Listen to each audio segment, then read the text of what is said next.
Ladies and gentlemen, good afternoon. Raila Amolo Odinga, the ODM party leader and the Azimio leader, today addressed the nation. And I'm going to do a comprehensive analysis about Raila Odinga's address to the nation later on. For now, I want us to look at something which happened before Raila Odinga addressed the nation, because for me, it is significant politically speaking. But let me just read for you the last paragraph of Raila Odinga's statement, which in my view is also very, very important. And for me, that's the takeaway from the entire speech. It says, take note that on the 20th of March 2023, we have a date with the destiny in Nairobi. On that day, our supporters throughout the country shall stage a massive procession in Nairobi for a legitimate and inclusive government. Save the date. We thank you and let the action begin. The movement for defense of democracy has now started. So, which in my view I can interpret to mean that on 20th, Raila Odinga is actually going to lead his supporters to State House. What is not clear is what's going to happen between now and the 20th. But before Raila Odinga addressed the nation, his photos or images donning a military combat emerged online. I want us to look at the political significance of Raila Amolo Odinga donning military combat. And of course, when they emerged later on to address the nation, almost all the leaders there were in military combat, save for Kalonzo Musyoka, who had the Azimio, the resist kofia. And I spoke to someone and he told me that Kalonzo Musyoka's combat delayed from the Fundi. Fundi ali delay. Emily. Pelekea Kalonzo nini yake bwana. Now, let us focus now on the military combat, because the way those images were unleashed before the main event meant that they were intended to achieve objectives. For me, I want to assume that Raila Odinga has really mastered the art of timing in politics.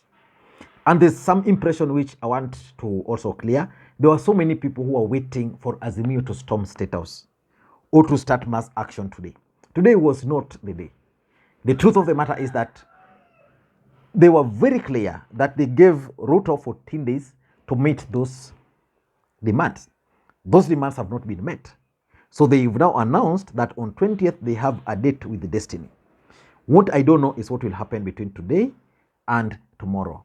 But why do you think Raila Odinga was donning those military fatigue or combat? For me, number one, they were intended to send a message to the country that Raila Odinga is actually ready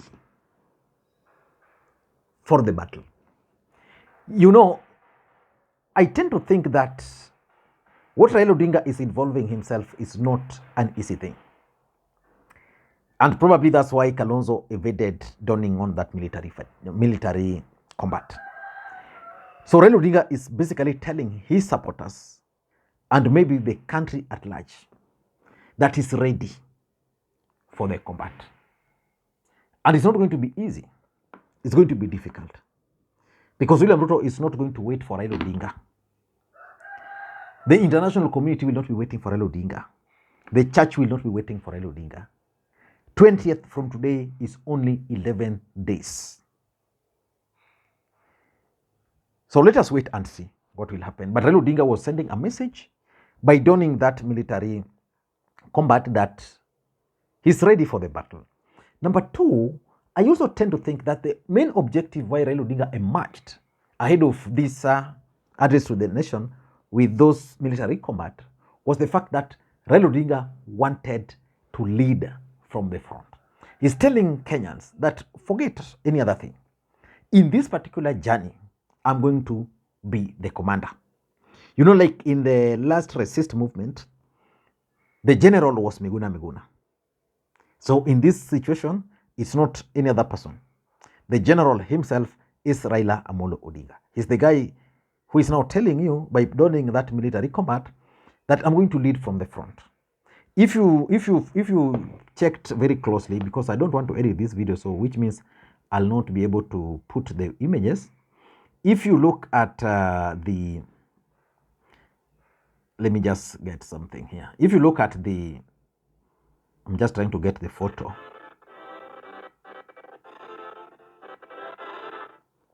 If you look at, sorry, it's just, I can't get it now.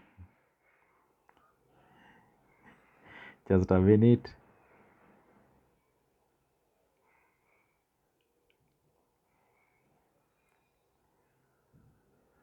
Now, if you look at the combat, it has a military regalia, it has Baba, it has the fifth, Raila the fifth, it has ishawezekana hapa, and for me, it was intended to show that Raila Odinga is actually telling you guys that he's going to lead from the front.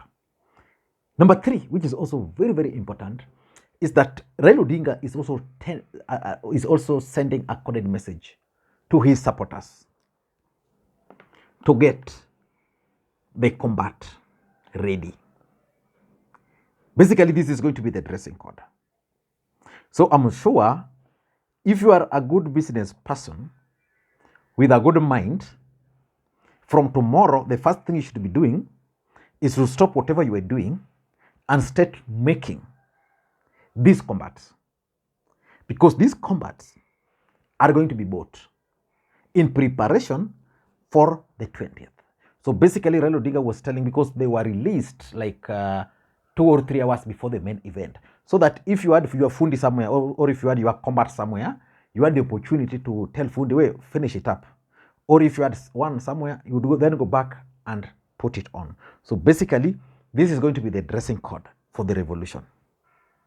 And I'm trying to assume that the government might not allow this. They might announce a ban on that combat. Of course, it's not a Kenyan military kind of dress code, because remember, when the Jeshi la Baba started donning them, they were banned. But this one is brown. So it's going to be the dressing code.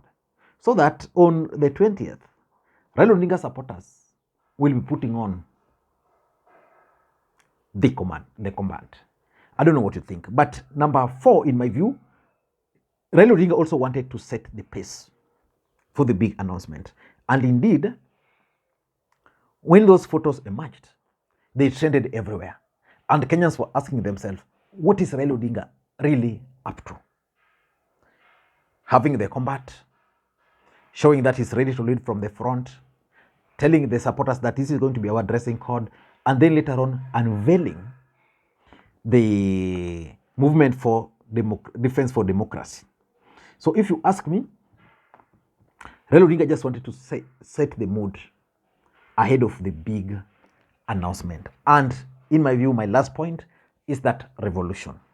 You know, those kind of dressing codes are normally revolutionary. And this is what Raila Odinga is planning. What I don't know, and maybe you could advise me.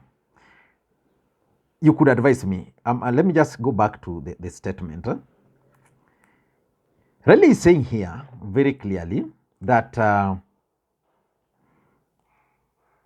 as your leaders, we commit to fight, resist, and defy this illegitimate regime side by side with you until our voices are heard and respected. You know, that's a very serious statement. That they're ready and they're committing to fight side by side, which means when the youths will be going to the streets, Raila Odinga will be with them. And they are continuing. We recognize that only through hardship and sacrifice can our cries be heard and acted upon. We will be with you to the bitter end. It is action time. Let us all come out wherever we are to make our voices heard and respected. Now, Raila Odinga is talking of their voices being heard and respected, and the statements are actually revolutionary. So I tend to think that Raila Odinga is trying to create kind of a revolutionary movement moving forward. And this is something which should worry Ruto. And I've always opined on this platform that the country is actually very bitter. The economy is not doing well. So what is needed in this country is just a small trigger. And on, I think some 3 days ago, I was talking with some of my friends here in Kisumu, and they brought to my attention the kind of demonstrations which took place early this year in Eldoret, where some shades, I think business shades were pulled down by the county government, and people demonstrated. So they reminded me about that particular incident, and they told me that if it could happen in the rate like that, and you saw the way people came out, it simply means that Kenyans are angry and are bitter, and they're only waiting for a trigger. Will Raila Odinga be able to be that trigger? So let us wait and see what is going to happen moving forward. Thank you guys, and may you have a good day. And later on, I think I'll meet you guys with a serious analysis about Raila Odinga statement today. What are you observed? Thank you guys, and may you have a good day. Bye-bye.